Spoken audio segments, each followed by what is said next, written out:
One thing is for sure, Cardano has been killing it lately.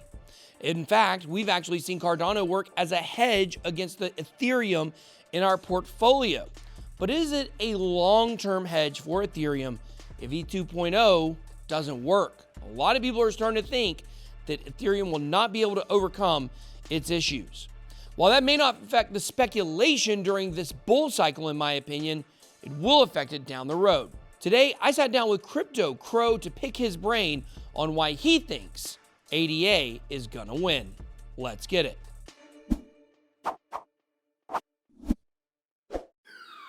BitSwap is the hottest new way to trade tokens.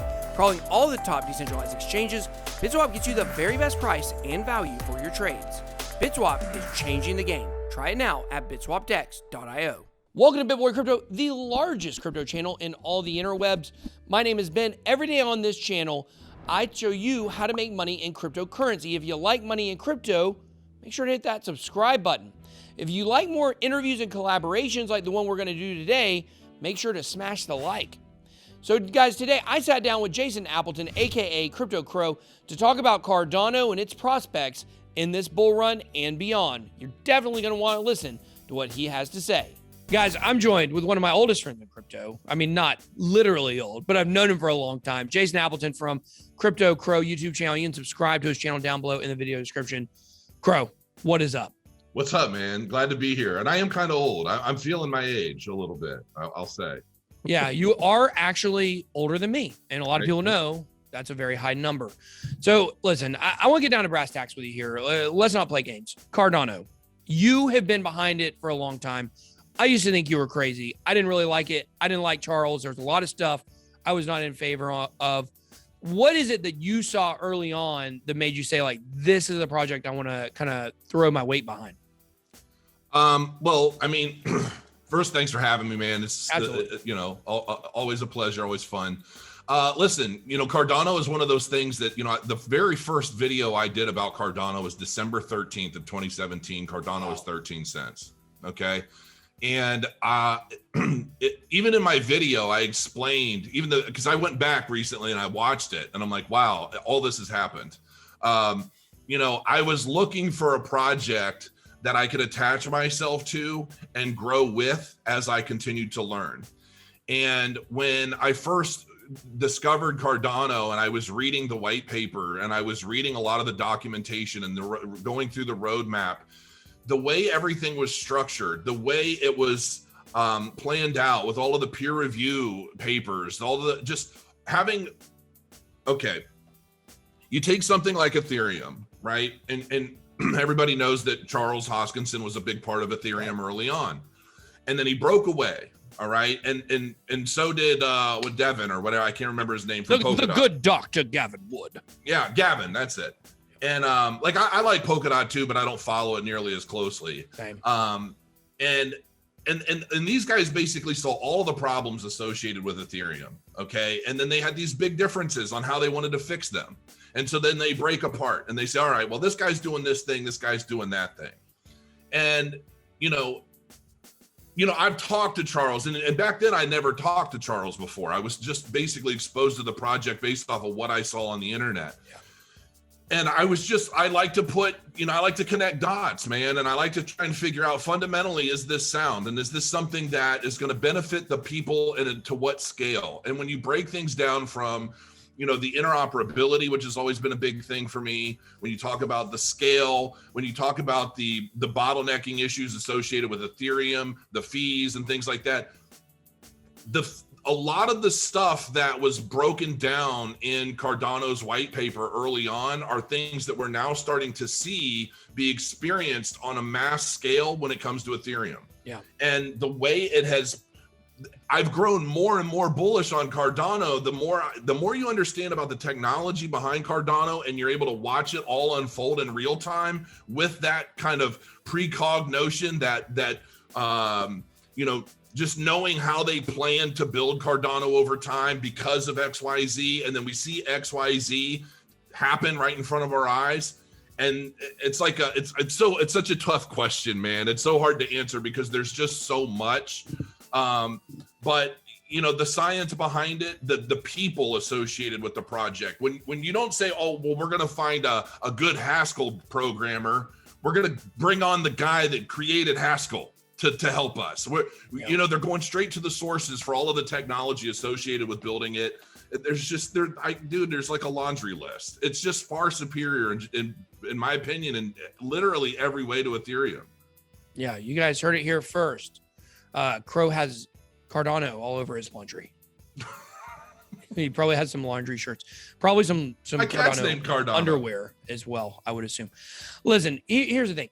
When I used to hear, what really turned me off to Cardano, to be honest with you, is Charles's ego. Well, that's definitely part of it. It's kind of all woven into one thing, because there's one thing I really hate. Like, there's a couple things I hate. Number one is intellectual dishonesty. I can't stand that. And then along those same lines, I hate pretentiousness. I hate when people talk down to people and act like they're better.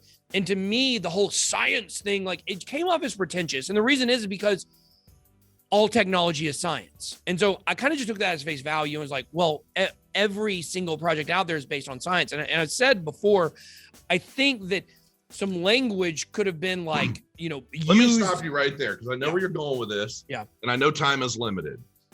Do you like Conor McGregor? He's all right. He's all right. One of the best to do it. He's good. Why is he one of the best to do it? Because he talks that smack.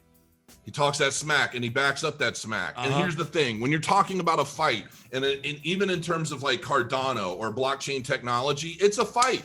Yeah. It's a fight to the end. It's a fight to the finish. And if you don't have the confidence within yourself to drive you through the difficult times, you're probably not going to win that fight. You're not going to push yourself through training. You're not going to push yourself through the delays, through the public outcry, through the confusion, through the FUD, through the this and that. And you got to have a little bit of cockiness. I mean, look at Steve Jobs. Yeah. Did you not buy an Apple computer because Steve Jobs was a prick?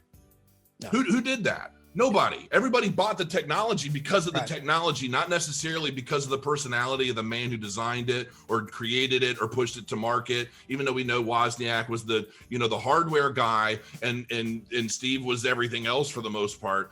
But you can't judge the technology based off of the individual pushing it. I know a lot of people say all praise to Cardano because of Charles. That's not necessarily it. Yeah. He's the vision behind it. He's the mind that brings a lot of these people together, and he runs it, and he's very capable of doing that, as we all know. And to me, listen, I send him Telegram messages all the time. He reads them. I see the double check, and he doesn't respond. And then out of nowhere, he'll send me he'll send me some message about randomness. Like, I don't even know what he's talking about, or he'll ask me a question, or he'll be like, hey, what are you doing? It'll be 10 o'clock at night. And he'll be like, you want to go live? And I'm like, I just sent you a Bible, dude, that you've read, you haven't even responded to, but whatever, you know. And I joke with him about it all the time. Better than some nudes.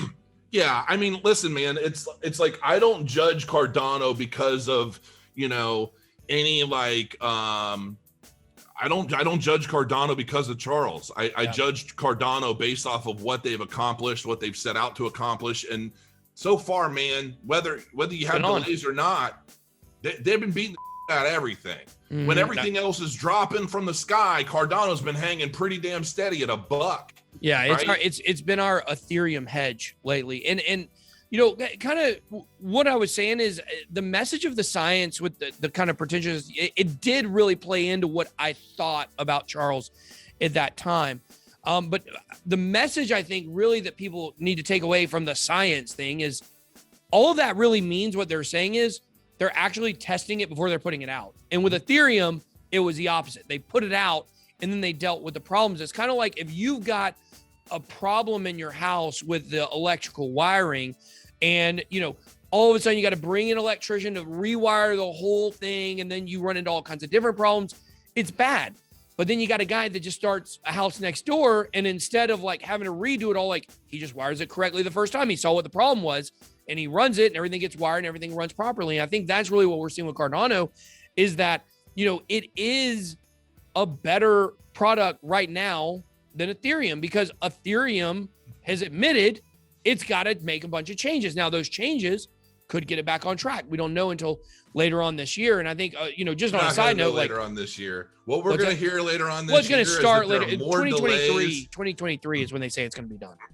Yeah, I don't see anything changing with Ethereum like anytime soon. And by the time it has changed, Cardano is already going to be so far ahead of it. Yeah. And here's the thing, man, and this is all my opinion. I could be wrong. Who knows?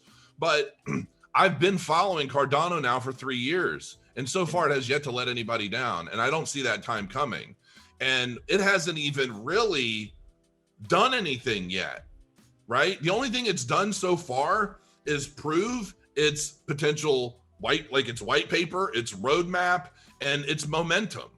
You know, it's not going to be until we get Goguen and we get smart contracts on Cardano that the floodgates truly open, and that's when the world's really going to see what Cardano is ultimately truly capable of.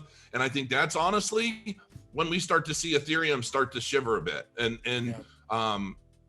you know, maybe someday that changes. You know, maybe in 2 or 3 years, if Ethereum 2.0 or whatever does launch, and they're able to start, you know, maintaining a niche focus or a niche market or whatever. I don't see Ethereum ever going away, obviously, but I do believe that Cardano is 3rd generation and it's here to take over. Yeah, and if there's something, you know, it's about a lot of generations. being older than me, just barely. You're barely old. You're less than half a decade older than me, but you know, I've gotten to where I know Charles pretty well. I mean, I don't know him nearly as well as you do, but he's really grown on me, and I like him a lot. And and I do agree with you. He talks the smack, and he backs it up. Right. I don't know if you've seen that garden picture of him out there flexing, but man, he can probably throw down on some folks. But you know, the thing is about Cardano is we have seen that there's so much behind the technology. Down the road, it's going to crush it. I think for this bull run, I still think that Ethereum is going to do very well, like based just on speculation. And we're seeing institutional money coming over to Ethereum that we're not seeing, you know, with Cardano right now. But I think the one question that I want to leave people with, and I really think people have to start asking, like people have to start asking this question, is the reason that Cardano is doing so well, so much better than Ethereum is because Charles came on my channel and Vitalik ghosted me. I'm just saying. Is that why? It could be. Vitalik, where you at, though? Jason, Crow, thank you so much for joining us, man. And I really like you. You made a lot of good insights about Cardano. And guys, if you want somebody who's been behind Cardano much longer than me, make sure you guys go subscribe to the Crypto Crow YouTube channel. Just at 100,000 subscribers. Congratulations to you on that. Hopefully you'll get many, many more subs today, especially if you love Cardano. Make sure you go. I'm going full-blown Cardano on my channel here soon. I'm about 80% Cardano content at this point. So, yeah. Not a bad strategy. Yeah. So, bro, you got any final words you'd like to say? Nothing, man. Just I love to see everything you've done, how much you've grown. You've always been a great dude. I've always loved you, man. And you know, we all get little various pieces of FUD and whatever out there. There are always some haters, but you've done an amazing job. I've known you for years, and I commend you on all of your hard work and everything you've accomplished, man. And I'm sure the sky's just the limit. You're just getting started. So I'm excited to see how far you can take this thing. And I'm always here for you anytime you need me. Appreciate it, man. Jason's an old friend of mine. You know, we've been friends for a long time. I'll say it like that instead. So you guys make sure to go sub to his channel. Drop comments down below. If you guys want to see more collaborations, we're thinking about doing a lot more interviews with YouTubers. If you guys like this, make sure to smash the like button and drop a comment down below with who you would like to see come on the channel. That's all I got. Be blessed. Grow your coins, folks.